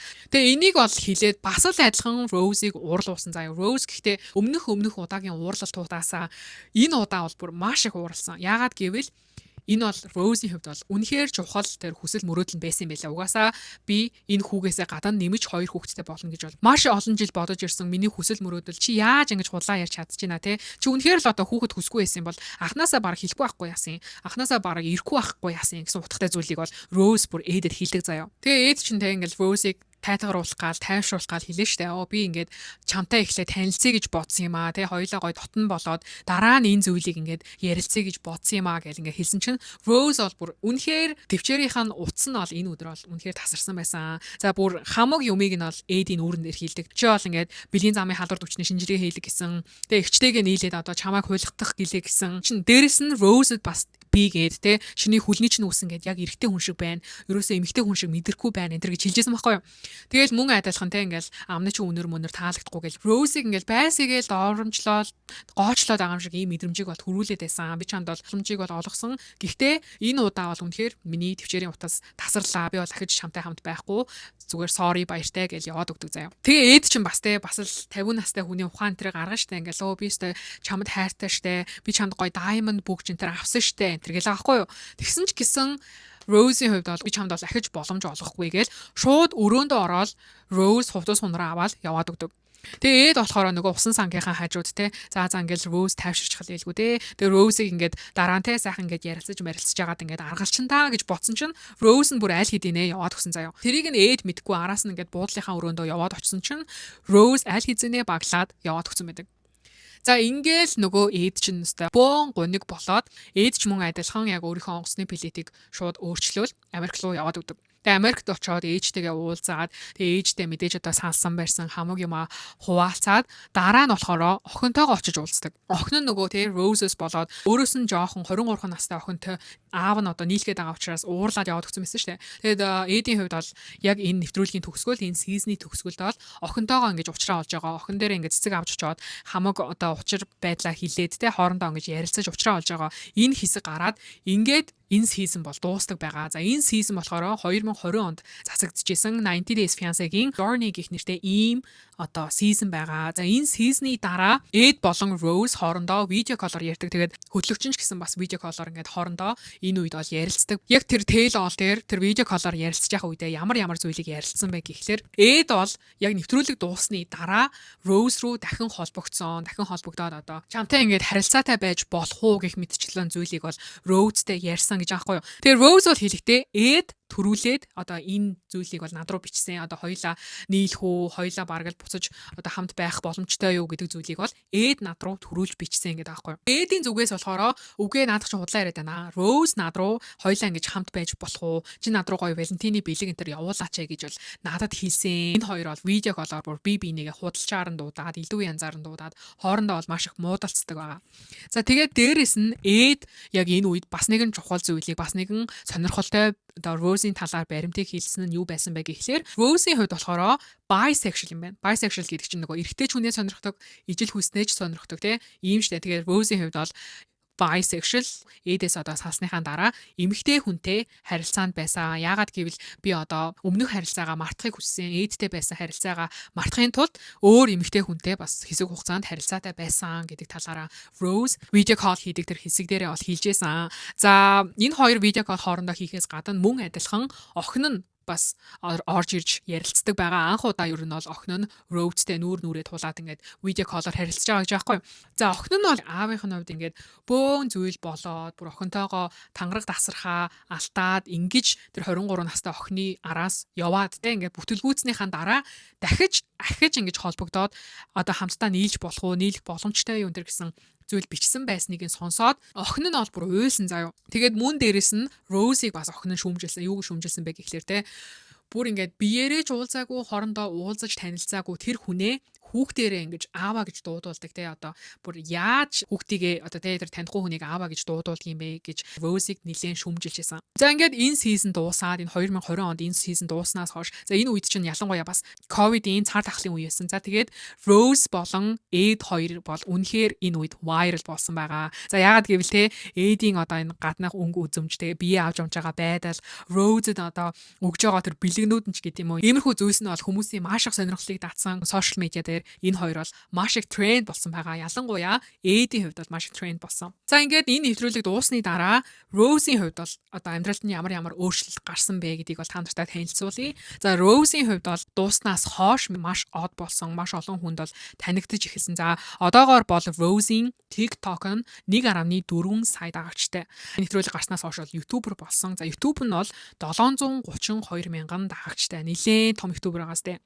Яг өөрийнхөө нэрээр буюу Rose Vega гэдэг нэрээр YouTube channel нэгээд ингээд ажиллаулаад явж байгаа. За тэгээд шоу гарснаас хойш бол мэдээж олон нийтийн маш их дагагчтай болсон инфлюенсер болон загварын одоо зарим газруудтай хүртэл хамтарч ажиллаад Rose-ийн хувьд бол нэг хэсэг бүр модельор хүртэл ажилласан байгаа. Тэгэхээр Rose-ийн хувьд бол мэдээж нэвтрүүлгээс тодорхой хэмжээний ашиг орлогыг бол олсон. Дээрээс нь одоо өөрөөр ганцруудтай хамтарч ажиллаад шинэ боломжуудыг олоод орлого нь сайжраад түүнийхээ ачаар бол гэр бүлийнхэндээ шинэ байшин байж өгсөн. Одоо бол яг хүүгийнхаа боловсрал болон ирээдүйдээр нь л илүү төлхөө анхаарч амьдарч байгаа гэсэн зүйлийг бол хуваалцж байсан. За тэгээд мэдээж сошиал медиа дээр бол цаадах чинь маш идэвхтэй байгаа. За одоо бол харин Эдийн талаар яг ямар өөрчлөлтүүд гарсан бэ? За энэ нэвтрүүлэгт орсноос хойш цаашдаа яг юу болсон бэ гэдгийг анартаа ярьж өгч байна. За Big Эдийн хувьд бол хамгийн анх 2020 онд та нарт хэлсэн шүү дээ, тэ 90 Days Fiancé энэ season-д нь бол Rose-тэй хамгийн анх удаа танилцаад Филиппин улс руу явж байгаагаар ингээд хамгийн анхны 90 Days Fiancé-гийн season-даа бол оролцдог.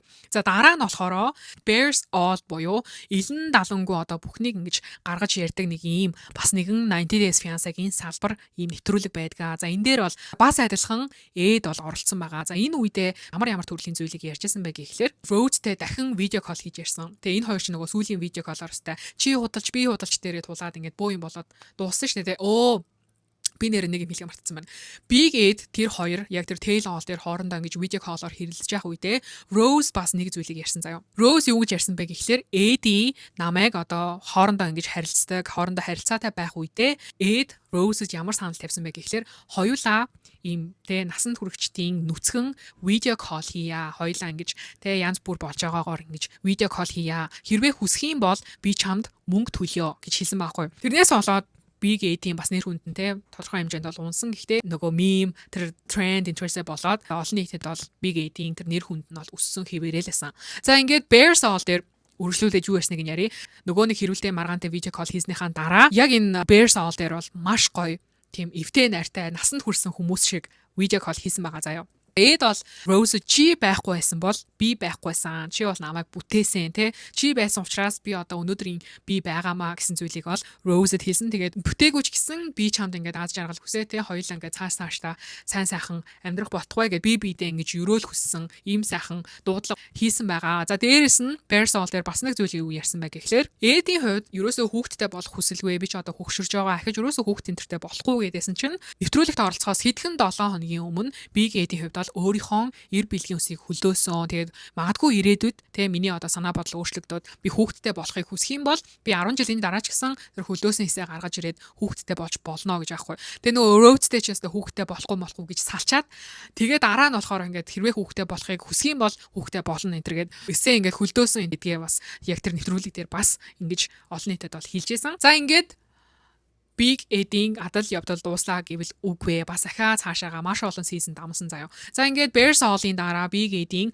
оролцсон бас нэгэн сизон байсан. Энэ юу байсан бэ гэхлээр 90 Days Fiancé The Single Life гэдэг нэртэй энэ сизонд бол Big Ed ахаад оролцсон. Ер нь Single Life-ыг та нартай нэрээ жоохон ингээд дэлгэрүүлээд танилцуулах юм бол 90 Days Fiancé-гийн нэвтрүүлэгт оролцоод зарим нь ингээд цаашдаа гэр бүл болоо сайн сайхан хурмаа хийгээд амьдарч байгаа. За зарим нь бол те яг Эдтэй адилхан ингээд single болоод үлдчихэж байгаа штэ. Ингээд single болж үлдсэн single хүмүүсийг нь дараагийнхаа болцооны хүнийг ингэж олж байгаа тэр адал явдлыг нь харуулдаг ийм цуврал байгаа байхгүй. Season 1 2-т бол Big Eddie яг өөрөө оролцсон байгаа. За тэгээд энэ season дээр юу гарсныг нь бол та нартай тайлбарлаж өгье. За би нэгэн л одоо Big Eddie-гийн талаар ярьж байгаа юм чинь бас дэлгэрэнгүй энэ single life-ийг нь та нартай ярьж өгөх гээд бэлдээд хүрээд ирсэн байгаа. За тэгээд single life нэвтрүүлэг бол яаж хэлдэг вэ гэхлээр Big Ed мэдээж одоо 28 жилийн дараа нэг найз охин олоод тэрнээсээ салаад буцаад нөгөө single life-та орсон учраас үргэлжлүүлээд өөр болцох эмэгтэйчүүд олохын тулд болцооныхон аппийн одоо зургийг солих гээд зураг одоо зурагчнаар ахуулаад ингээд энэ нэвтрүүлэг маань эхэлдэг. Энэ сизонд оролцсон зорилго нь бол Эдийн хувьд болцох эмэгтэй те цаашдаа магадгүй тэр амьдралынхаа ханыг олох ийм одоо зорилготойгоор энэ сизонд бол оролцож байгаа. Эд бүр dating coachтай уулздаг заяа. Dating coach буюу болцоонд нь зөвлөгөө өгдөг хүнтэй бол бүр Эд уулзаад хоорондоо ингэж ярилцаа. Тэгээд тэр болцооныхон зөвлөгөө өгдөг хүн нь Эдэд ямар зөвлөгөө өгсөн бэ гэхлээр өөрийг чинь ингээд байгаагаар нь хайрлах, байгаагаар нь хүлээж авах яг тийм хүнийг чи бас өөрөө хайгаарай те. Өөрөө л одоо ингэж эрхлүүлэх хүнийг бити хайгаарай гэсэн зөвлөгөөг бол ингээд коуч нь өгчээсэн. Тэгсэн чинь тэрийг сонсоод ингээд Big Ed ч уйлаад нэрэл тийштэй те. Би чи ингээд хайрыг хүртэх хэрэгтэй, тийм хүн штэ гэл ингээд уйлаад байж байгаа нь бол харагдсан. За ингээд Big Ed-ийн хувьд бол те болцох хүн хайж агаад 2 сарын өмнөөс бол нэг эмэгтэйг ер нь тоочглоод байгаа, нилээн хараад крашлаад байгаа гэх юм уу. За тэгээ тэр эмэгтэйгийнх нь хувьд бол 29 настай рестораны менежер. Тэр эмэгтэйг бол мэдээд тэ хоорондоо танилцаад 2 сар болж байгаа. Нэг юм найзууд хоорондын юм харилцаатай Liz гэх эмэгтэй байдаг. За тэгээ тэр эмэгтэйг бүр ингээд ажиллаа хийж явах үед нь Big Ed-ийн хувьд бол бас нэг адилхан эмэгтэй найзаагаа дуудаж авчираад хоорондоо ингэж хоол идж байгаа юм шиг болонгуудаа бүр камерын өмнө чи ингээд надтай болцооч тэ чи ингээд надад айгу таалагддсан юм аа гэдэг ингээд олон нийтийн өмнө болцоонд урддаг заяа. За тэр эмэгтэй нь бол бүр юу юугөө за тэгээ одоо хоёулаа хоол идэ гэж бол зөвшөөрөөгүй. Энэ хоёроо тэ ингээд гой бранч гэдэг гой нэг юм цай уугаад хоорондоо ярилцахаар бол болдог заяа. Ямар ч л байсан камерын өмнө нөгөө эмэгтэйгээ бол зөвшөөрүүлдэг. За ингээд энэ хоёрын хөөрхөн юм болцоо тэ бранч одоо ингээд идж байгаа хэсэг нь бол гардаг. За анхны болцоо учраас энэ хоёр ч бас ингээд тэ хоорондоо бие биендээ ингээд жоохон ярилцаал. Лизийн хувьд бол Роузиг бодвол нэлээд юм нээлттэй өнгөрсөн амьдралынхаа талаар бол Эдэд одоо маш нээлттэй ярьжсэн. Өмнө нь хоёрын хоёр удаа гэрэлжсэн. Тэгээд анхны маань гэрлэлтээсээ би бол нэг охинтой гинэ. Лизийн хувьд бол мөн адилхан ганц бие ээж. Тэгээд одоо өмнө нь бол 2 удаа гэрлэлжсэн. Эхнийх нь бол хүүхдийн маань аав. За хоёр дахь нь бол үнэхээр бүр хэцүү гэрлэлтэйсэн. Хоёр дахоосоо бүр маш их шарахтай үлдсэн. Тийм учраас хоёр дахь гэрлэлтийнхаа талаар бол ерөөсөө ярмааргүй байна гэдэг. Тэгээ энэ хоёр ч нэ би биэндээ ингээл өстө би шархалсан, чи шархалсан гэл хоёр биэндээ тэр хуучин түүхүүдээ яриа. За тэгээд явхаасаа өмнө бол эдтэй хоёлаа ингээд хоёр дахь болцоогоо хийж болох уу? Хоёлаа ингээд хоёр дахь удаага уулзаж болох уу гэд ингээд мөн адилхан Лизийн хувьд бол хоёр дахь болзоондоо явахтаа зөвшөөрдөг байгаа. За энэ хоёрын хоёр дахь болзоо нь бол айгүй сонирхолтой. Ийм ямаатай йог хийдэг заяа аяа сонирхолтой. Гэхдээ яг тийм зориулалтан те тэр яг йогийнх нь газрын зориулалтан тийм ямар ясныг мэдгүй байна заяа. За тэгээ хоёр дахь болзоондоо яваад энэ хоёр чинь хоёр дахь болзооныхоо дараа мөн адилхан эд чинь те хоёлаа 3 дахь болзоондоо явж болох уу? Би ингээд чам 3 дахь болзоонд урьж болох уу гэд. Тэгээд дахиад энэ хоёр 3 дахь болзоондоо явдаг заяа.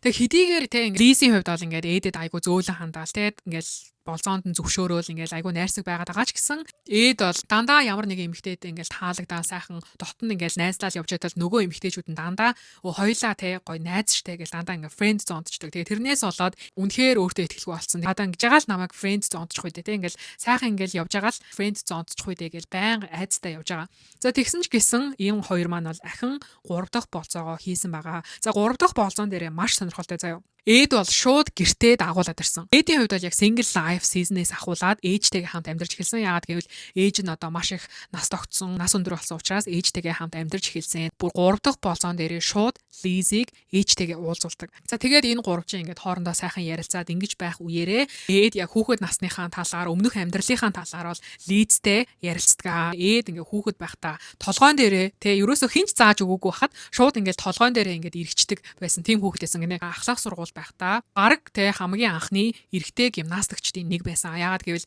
маш намхан байсан учраас те хөл бөмбөгчдэр сагсан бөмбөг одоо өөр юу байдгийг бусад спортуудаар хичээлэх боломжгүй байсан учраас гимнастикаар айгүйх ингэж хичээлдэг. Гимнастикч ингэж байж байгаад нэг удаа хүзүүн дээрээ бүр ингээд толгойн дээрээ баг ойчсон гэж аахгүй.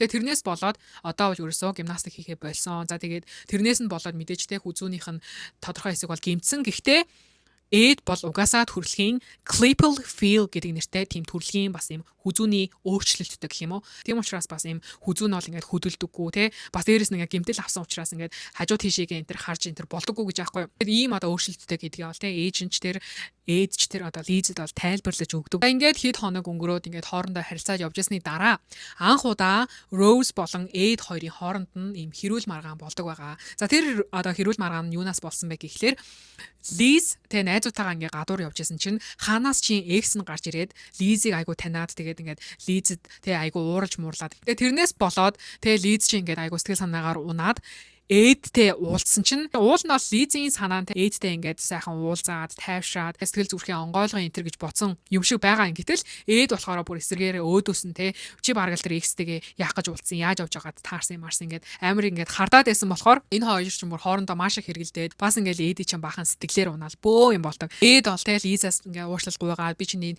найз залуу биш ч гэсэн ингээд чамайг айгу хардаж сэрчсэн уучлаарай гэд баахан уучлал энтер гуйгаад ингээд Эдийн хувьд болохоор удахгүй нэг найзынхаа хурманд явах чагаа. Тэгээд тэр хурманд явахдаа өөрийнхөө бас нэг юм болцоод эмэгтэйг дагуулж явмаар байна. Чи миний болцоод эмэгтэй болох уу гэд. Тэгээд энэ хоёр чинь бүр өөр хот руу анх удаа ингэж машинаар явж очоод зочид буудал ингэж хамтдаа хоноод заяа. Ингээд бүр энэ хоёр энэ цагаас ахуулаад хоорондоо үерхэж эхэлдэг. Бүр альбом ёсоор одоо найз охин, найз залуу хоёр бол болж эхэлдэг. Big Эдийн хувьд бол те яг ингээд хамтдаа байх үеэрээ тэрүүхэн хооронд ингээд гоё ярилцаад Лизээс альбом ёсоор чи одоо миний найз охин болох уу? Чи миний альбом ёсны дейт болох уу гэдэг. Тэгээ Лиз ч гэсэн чи ч гэсэн ингээд надад таалагддаг учраас би зөвшөөрж байна. За ингээд энэ хоёр чинь те яг найз охин, найз залуу альбом ёсоор болоод 5 минутын дараа заяа 5 минутын дараа Эдийн асуусан асуулт нь бол юу байсан бэ гэхлээр хоёлаа манай охинтой уулзах уу гэж асуудаг заяа. Энэ хоёр чинь яг хурмын өмнө альбан ёсоор найз охин, найз залуучууд болоод хурминдаа оролцоо. Тэгээ Эдийн хувьд болохоор тэр хурминд зөвхөн одоо тэр юм зочноор оролцох биш бас ингэж хурмын айл дээр нэм нохоо мохоотой алхах юм бас юм хүндэтгэлийн тэ альбан ёсны хүн нь байсан байлээ л тэ. За ингээд энэ хоёр чинь бүр хоорондоо үерхэж эхлээд альбан ёсны найз охин, найз залуу болж эхлээд бүхэл бүтэн 1 сарын хугацаа буюу 4-7 хоногийн хугацаа өнгөрсөн. За ингээд үерхэж ихснээс 1 сарын дараа анх удаа энэ хоёр Вегас руу яваад охинтой нь уулзж байгаа бас нэг ийм хэсэг бол гардаг. Энэ үед бол охин нь бараг 31 настай. За Лизийн хувьд бол охиноос нь бас л адилхан дүү 28, 29 настай. Лизтэй одоо тэр 1-р улиралд танилцсанаас хойш бол тий 6 сарын хугацаанд бол бүр 8 удаа сааж нийлсэн. Бүр үнэхээр маш их ингэж сааж нийлж агаад эцэст нь бол Лиз болон Эд хоёрын хувьд харилцаагаа төгсөхөөр шийдсэн. Тийм учраас Single Life-ийн season 2-т нь буюу 2-р улиралд нь ингэж ахиж одоо шинэ хүн хайхаар ахиж шинэ хүн олохоор гарч ирлээ гэд Big Ed чинь ахаад ингээд single болоод гараад ирдэг. Чи Single Life-тэй 2-р улирал дээр бол 2 эмэгтэйтэй болцсон байгаа. За ингээд та нартаа эхнээс нь танилцуулъя. Лизээс салсныхын дараа нас тогтсон эмэгтэйчүүдийг энэ удаа хайж байгаа. Тэгээ season 2 дээр бол Big Ed өөрийнх нь нас төгсөн тим эмэгтэйтэй учирсан буюу 43 настай нэг эмэгтэйтэй ойрын үед бол ингээд уулзаж уулзраад яваад байгаа. За тэгээд энэ эмэгтэйгээ бараг танилцуулах гэж энэ season-д ороод байгаа юм шин тий.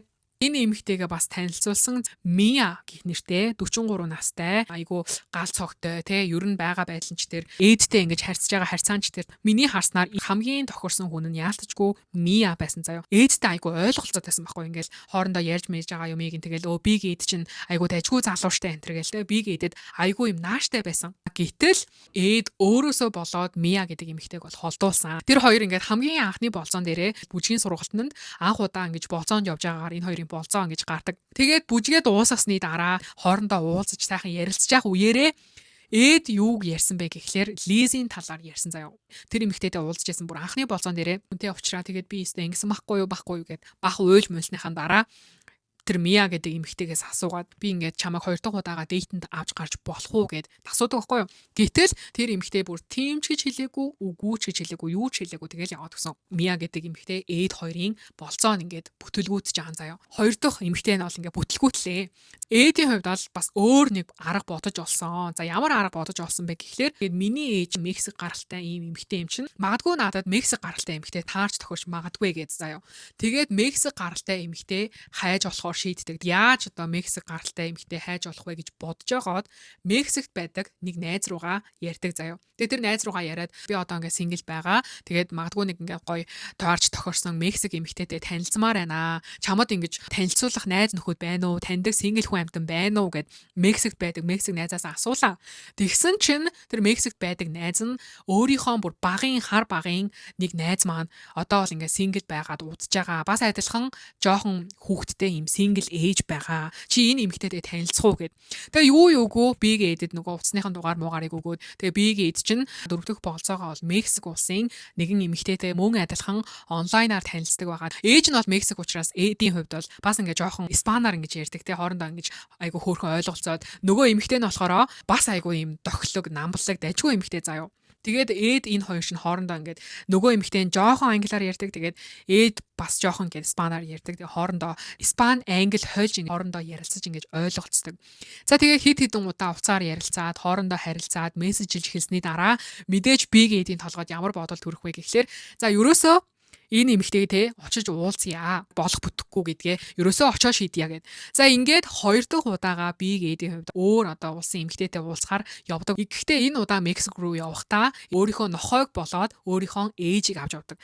Одоо ээд бол хэрэгтэй те миний ээж бол миний 2 дахь зэвсгээ ямар нэгэн юм болохгүй болоод ирэх юм бол ээжтэйгээ тэр эмэгтэйг бол танилцуулна гэсэн байдалтайгаар ингээд явж байгаа. За тэгээд ээд бол Мексикт очоод нөгөө эмэгтэйтэйгээ үнэхээр уулздаг. Тэгээ нөгөө эмэгтэй нь бас л айгуу дайжгүй эмэгтэй байсан. Ингээд энэ хоёр хамгийн анхны болцоогоо Мексикийн нэг хотын ресторан хийгээд ижил юу болдог гэж маш сонирхолтой зүйл энэ хоёрын анхны болцоон дээр болдог заяа.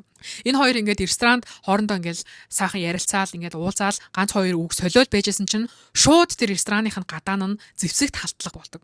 Тэгээ бүр ингээ буу шийдэм дуугараад тэгээ тэр ресторанынхаа баахан хүмүүс ингээ хоорондоо гүйлдээд наадтай зурга зогсоо мохсоо гэдэг хамгийн анхны болцоонд бүр амар юм болоод хувирчдаг заяа. Тэгээ биг эд чинь нөгөө нэг эмэгтэйгээд альмаар нь тэрвэрч аваад өстэй тайвшруулаад те ингэж байжгаад өөрийнхөө зочид буудалтай авчираад хоорондоо сайхан ярилцаад за ингээд 2 дахь болцоо нь штэ энэ хоёрын 2 дахь болцоо нь шууд ээжтэй нь уулздаг юм болцоо бол хийсэн байгаа. За ээж нь бол өөрөө мэдээж Мексик учраас тэр эмэгтэйтэй бол ойлголцоод хоорондоо уулзалдаад ингээд хөөрхөн яриаг өрнүүлдэг. За ингээд 3 дахь болцоон дээр юу болсон бэ гэхлээр шууд нөгөө эмэгтэй чинь өөрийнхөө тэр Мексикт байдаг хамаг гэр бүлийнхнийгээ ээдтэй танилцуулдаг. За өөрийнх нь хүү, ээж, аав 3 дахь болцоон дээр бүр юугүй би бинийгээ мэддэг болоод эхэлсэн. Биг эдийн хувьд бол дотроо ингээд горилох тэгэл те мэдээж гэр бүлийнхэнтэйгээ танилцууллаа, хүүтэйгээ танилцууллаа ингэж байгаа юм чинь бид хоёрын харилцаа цаашдаа нилээн дайжгүй үргэлжлэх байхаа гэж бодож исэн боловч Америк руу явхаас бараг 2 хоногийн өмнө тэр Мексик эмэгтэй зүгээр ээдийг анаад алуулцдаг. Хойлоо ерөөсөө найз байх юм байна. Хойлоо ерөөсөө тэгээ хусууд байж болохгүй байна гэж эдийн 4 дахь болцоонд фейлддэг байгаа. Болцоо нь одоо ингээл фейлдэл. За одоо ерөөсөө биг эд чинь бүр тэгээ хаширцсан ахиж бараг хүн амьтантай нийлэхгүй хаа гэж бодоод байж тал single life-ийн төгсгөл нь бүр амар төгсдөг заяа. Бүр амар төгсдөг. Юу болсон бэ гэхлээр Мексикээс буцаж ирсний дараа эдийн нохой нь айгу өвдөөд те олон жил нөгөө хайрлсан хайртай нохой нь өвдөөд гигвинд нохой нь нас барчдаг. За тэгээд нохой нас барснаас болоод нөгөө Лизтэй те Лиз чинь ингээд нохойд нь айгүй хайртай байсан байхгүй юу. Тэгээд Лизтэй холбоо бариад энэ хоёр чинь хоорондоо буцаж холбогдоод энэ single life season 2-ын төгсгөлд нь эд буцаад Лизтэй нийлээд ингээд season төгсдөг. За төгсөхдөө заяа Big Ed Lizэд бүр сүйн бүгж өгөөд те энэ хоёр чинь бүр сүй тавиад ингээд season бол дуустдаг байгаа. Бүр би бол бүр энэний төгсгөлийг үнэхээр ерөөсө бодог байсан. За энэ нэвтрүүлгийн tail all дээр юу болсон бэ гэхлээр за энэ хоёр чинь хоорондоо хэдийгээр ингээд сүй тавьсан ч гэсэн хоорондоо бас нэг юм уучраа олохгүй бас жоохон юм маргаантай энэ төр байгаа гэдгээ бол tail all дээр ярьжсэн. Мөн адилын tail all дээр бол Rose-ийг бүр ингэж видео кол хийлгэж авчираад бас хид хідэн асуултуудыг бол асуудаг байгаа. Rose юу гэж хэлжсэн бэ гэхлээр Big Ed бол надаас хид хідэн удаа одоо буцаж хоёлаа нийлж болох уу? Хэрвээ би Филиппинд очивол чи намайг хүлээж авах уу гэх мэтчлэн хэрвээ одоо бараг л Big Ed single байсан бол Филиппинд ирээд бараг надтай уулзахаар байсан гэдэг зүйлийг бол Rose яг видео кол хийж авах үеэрээ tail all дээр бол хэлдэг. Өөрийнх нь найз залуу нь болцооны апп дээр ингээд профайл нээсэн. Тэгээ хуучин X рүүгээ холбогдсон гэх мэтчлэн иймэрхүү зүйлсийг сонсоод Liz бүр ингээд уйлаад заяа. Тэгээ уйлж явахдаа хэлдэг байхгүй юу? Би ингээд үнэхээр ямар ч хүндлэл мэдрэхгүй байна. Энэ уйлж явах үед нь Big Ed-ийн гаргасан зам бол бүр хүмүүсийн дургуутслыг үнэхээр их хүргэсэн. За яасан бэ гэхлээр Liz ингээд уйлаад те өстой би ерөөсө хүндлэл энэ төр мэдрэхгүй байна гэж явах үед нь миний бүгжийг буцаагаад өгчихөө. Би зүгээр бүгжөө буцаагаад авчи. Хайртай дуртай гэж болцоод тэгээ сүүн бүгж өгчөөд тэгээ олон нийтийн өмнө зүгээр л ингээд өөрийнх нь алдаа дутагдлыг хийсний төлөө бүгжөө ингэж буцааж авъя гэд тэ. Өөртөө буцаад тэр амьдрал руугаа буцааж явмаа гэл ингэж хэлсэнд нь бол хүмүүс үнэхээр дургуутчихсан. За тэгсэн ч гэсэн энэ хоёрын хувьд тэгж олон хүний өмнө янз бүрээр хэлээд Big Ed ч Liz-ийг тэ эвгүй байдалд оруулсан ч гэсэн Liz Ed хоёр бол буцаад дахиад нийлждэг заяа. Ингэж энэ хоёр нийлсний дараа мөн адилхан дараагийн сизондээ оролцдог байгаа. За дараагийн сизон болохоор Last Resort гэх нэртэй ийм сизон байгаа. Last Resort season бол би өмнө нь бас та нартай нэг удаа ярьж өгчээсэн шүү дээ. Last Resort дээр яг 90 Days Fiancé нэвтрүүлгээс хоорондоо хос төрж гараад за тэр хос нь хоорондоо уучраа олохгүй ингээд хэрэлдээд янз бүр болоод ах юм бол Last Resort дээр авчираад хооронд нь учрыг нь олуулаад сэтгэл зүйчтэй ингэж ярилцуулаад тэ нийлүүл нийлээ салуу салдаг нэг ийм Last Resort гэдэг нэвтрүүлэг байгаа. За энэ дээр бол би бас мөн адилхан хэлжсэн. Далайн эргийн байшин энтерт бүх оролцогчдыг ингэж бүгдийг нь авчирж яагаад тэгээ хооронд нь ингэж hang out хийлгээд драма энтер үүсгдэг бас нэг ийм Last Resort гэх season баггүй. Тэгээ энэ дээр бол бас л адилхан Liz Ed хоёрын хувьд бол хэрэлцээр агаад Last Resort season дуусны дараа хамгийн төгсгөлийн Happily Ever After гэдэг seasoнд бас оролцсон. За 90 Days Fiancé Happily Ever After гэдэг энэ season-ийн хувьд бол ямар утга учиртай season бэ гэхлээр 90 Days Fiancé-гаас төрөн гарсан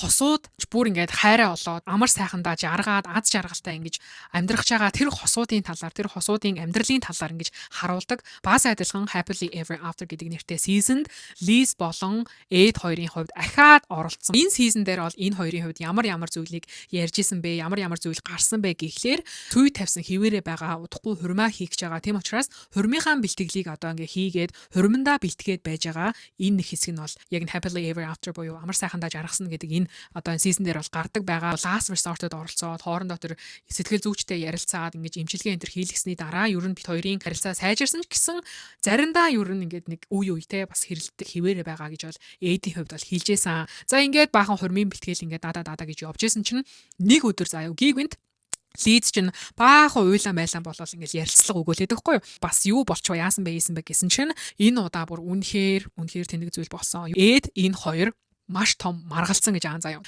Ed гэр бүлийнхэнтэйгээ ингээд уулзаад тэгээ Ed-ийн эгч мэгч нэрсэн гэр бүлээрээ нэг юм оройг хамтдаа өнгөрүүлж исэн юм байна. За энэ үеэрээ бол Ed-ийн хувьд тэ орой хоол хийгээд тако хийсэн гэж аахгүй. Охинд нь хийж өгсөн такон бүр амар хаалга ногт байсан гэж аахгүй. Яаж яагаад охин нь мах иддэггүй цагаан хоолтон байж таарсан чинь ерөөсөө тэр хоол нь цагаан хоол мол бол ерөөсөө биш. Тэгээд тэрнээс болоод Liz тэ охиноо өмөрөөд Edтэй одоо хэрэлдээд Ed Liz хоёр тэр орой бүр маш том хэрүүл хийсэн гэсэн заяа. За тэгээд Liz ч гэсэн тэ за угаасаа ингээл хэрэлдэж байт юм чинь гингүүтэй жоохон хэрэлдээд өрөөндөө ороод унтаад өгсөн гэж аа. Өглөөнөөс сэрэхэд Ed-ийн хувьд уцаас хунраа аваад хамаг юм аваад салыг гэж аам шиг ингээ яваад өгсөн байсан. Тэгээ хамгийн тэнэг юм нь юу байсан гэхэлэр хурим зохион байгуулж исэн хүн нь Liz рүү залгаад харамсалтай зүйл тохиолдож уучлаарай гэж аахгүй. Тэгээ Liz чинь бүр ингээд уучраа олохгүй юу болсон бэ гэсэн чинь Ed Liz-эд хэлэхгүйгээр гүүж очоод хурмаа цуцлуулсан. Хурмаа төлөвлөсөн нэг гэртээ орсон байжж тэгээ нэг хэрүүлээс болоод хамтдаа төлөвлөж исэн ирээдүйн амьдрал нь бүр ингээд тэр чигтээ нуурлаа. Бит хоёрын хурим бол ингээд байхгүй боллоо. Тэрнээс болоод Лиз бол үнэхээр уйлжсэн. За нөгөө талд бол Эд чинь те өөрөө гүйж очоод ингээд хурмаа уцлуулсан, хурмаа ингээд болцсон энэ хүн чинь ямар зүйл бодоод хаана юу хийж явж байсан бэ гэхлээр хчтэйгээ ярилцаад байж байгаа байхгүй. За ер нь бол Big Ed яг team шийдвэр гаргахад хурмаа зуцлахад бол их чинь үнэхээр нөлөөлсөн заяа. Их чинь бол Эдэд юу гэж хэлж байгаа вэ гэхлээр ерөөсөө наад эмэгтэй чинь те чамаг ерөөсөө хүндлэхгүй байна. Ер нь бол хүндэлдэг байх ёстой штэ. Энд төр гэж ярьж байгаа байхгүй юу. Ерөөсөө те энэ 28 настай энэ жоох охин миний энэ одоо 54 настай энэ дүүтэй ингэж гэрлэж байгаа шүү энэ төр гэж ерөөсөө бодохгүй. Big Ed бол бүр нөгөө их чинь тэртээ ингээд сумлагдаа, сумлуулаад бүр ингээд өөрийгөө амар зөв юм хийцэн гэж бодцсон заяа. Бэстэ ашгүй очоод хурмаа цуцлуулсан чинь миний урьдчилгааг ашгүй өгсөн штэ энэ төр гэл заяа. Тэгсэн чинь их чинь болохоор те ашгүй штэ нэрэ гэл энэ төр гэж ярьж байгаа байхгүй. Надад бол энэ хэсэг нь үнэхээр таалагдаагүй.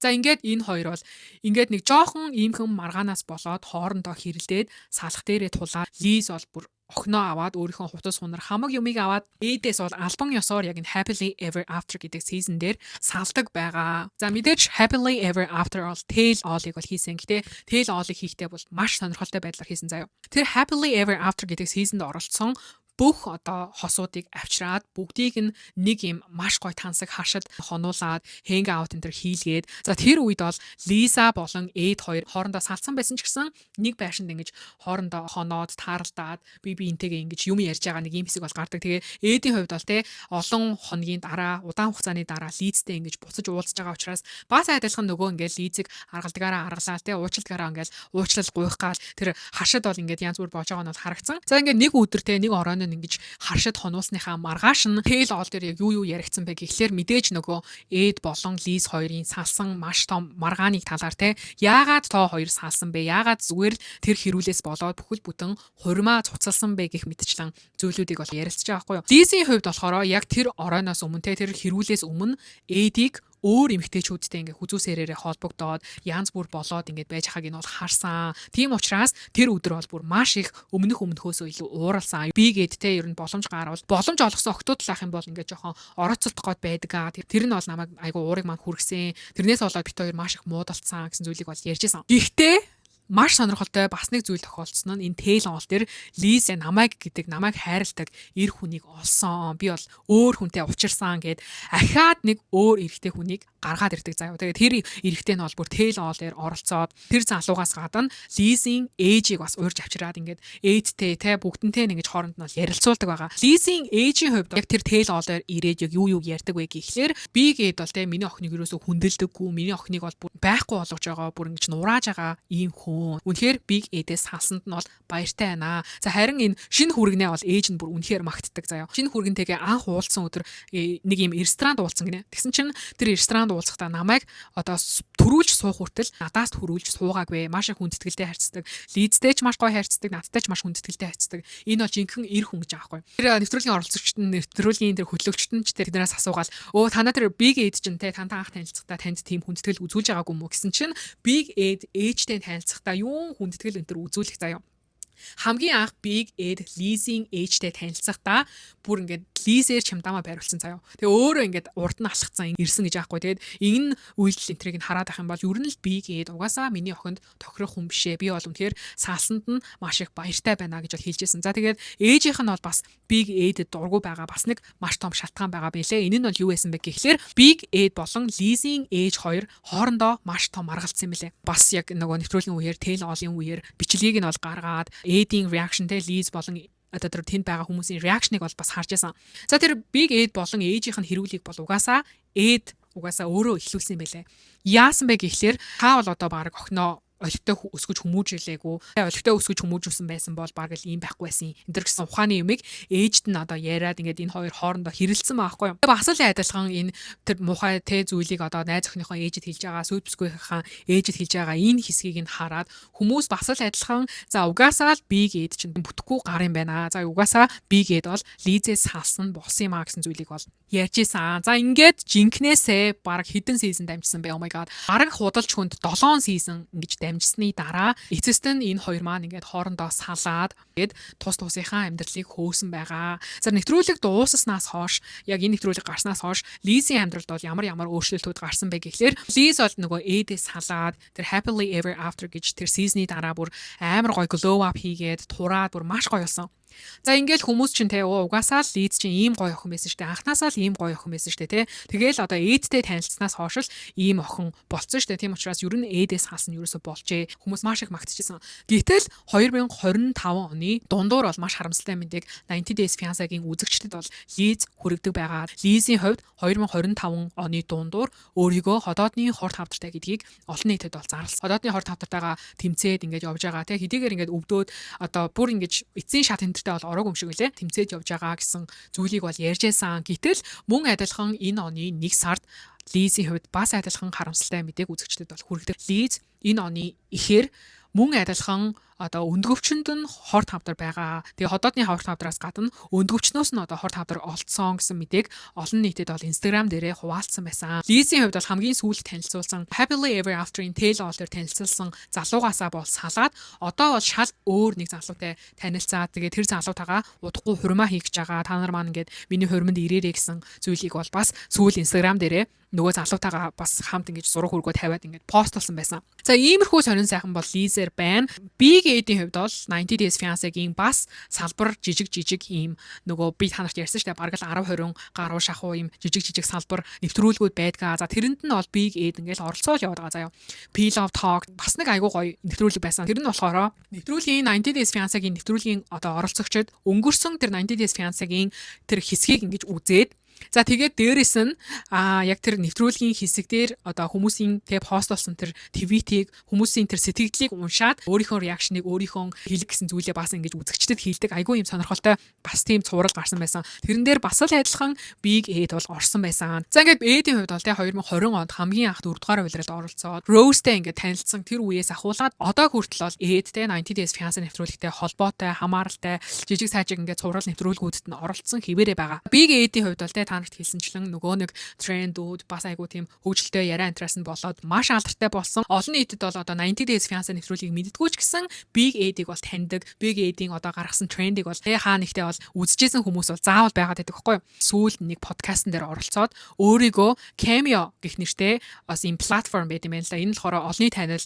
ийм од хүмүүсээр төрсөн өдрийн мэдчилгээ энтер хийлэгдэг нэг ийм аппликейшн байдаг юм байна. Нэг Team Cameo гэх нэртэй аппликейшнаас бол маш их хэмжээний мөнгө олдог болсон. Хэмжээг нь ярих юм бол 7 хоногт бараг 50,000 гаруй доллар Cameo гэх платформоос бол олдог гэж өөрөө яг нэг подкаст дээр бол ярьсан байлээ. Тэгээд тэр платформоос бол бараг ойролцоогоор татвар интернет төлөхгүйгээр ингэж тооцож үзэх юм бол 1 сая долларыг зөвхөн хүмүүс нь ингэж мэдчилгээ төлбөртэй хүргэж олсон гэж аахгүй сая долларыг. Тэгээд нэг хэсэг бол Cameo-гоор олсон тэр платформоор олсон орлогоороо Ed-ийн хувьд бол дэлхийд бараг нэгд бичигдчихсэн юм байлээ. Ийм ингэж алдартай болсон. За тэгээд болзооны амьдралын хувьд ер нь нэвтрүүлэг дууснаас хойш Happily Ever After дуусаад Лизээс халснаас хойш бол одоо Ed-ийн болзооны амьдрал ямар байсан бэ гэх юм бол сүүлд 2024 онд нэг эмэгтэйтэй айгүй хурдан танилцаад айгүй хурдан бас нөгөө ингээл дараагийнхаа эмэг шахсаар агаал Ed чинь ингээл нэг сүү тавьчихдаг штэ. Тэрнтэй адилхан айгүй хурдан сүй тавиад тэгээ айгүй хурдан бас хурмаа цуцлаад ингээд салсан нэг юм мэдээлэл байгаа. За одоо бол Big Ed-ийн хувьд бол зарим нэгэн хотуудаар аялаад бас л адилхан болзооны эмэгтэй хамт болцоо хамт байх энэ эмэгтэйчүүдийг бол хайгаад байгаа юм бэлээ. За тэгээд нэг ийм алдартай 90 Days Fiancé-гийн оролцогчийн талаар та нарт ярьж өглөө. Маш урт бичлэг боллоо. Тэгээд та нарт таалагдсан уу? Юу гэж бодож байна? Сэтгэлээ бол та нар маань хуваалцаарай. Ингээд дараагийн бичлэгүүдээр уулзцгаая. Та нар маань лайка дараарай, subscribe дараад дараагийн бичлэгийг хүлээж агаарай. Ингээд баяртай дараагийн бичлэгээр уулзцгаая.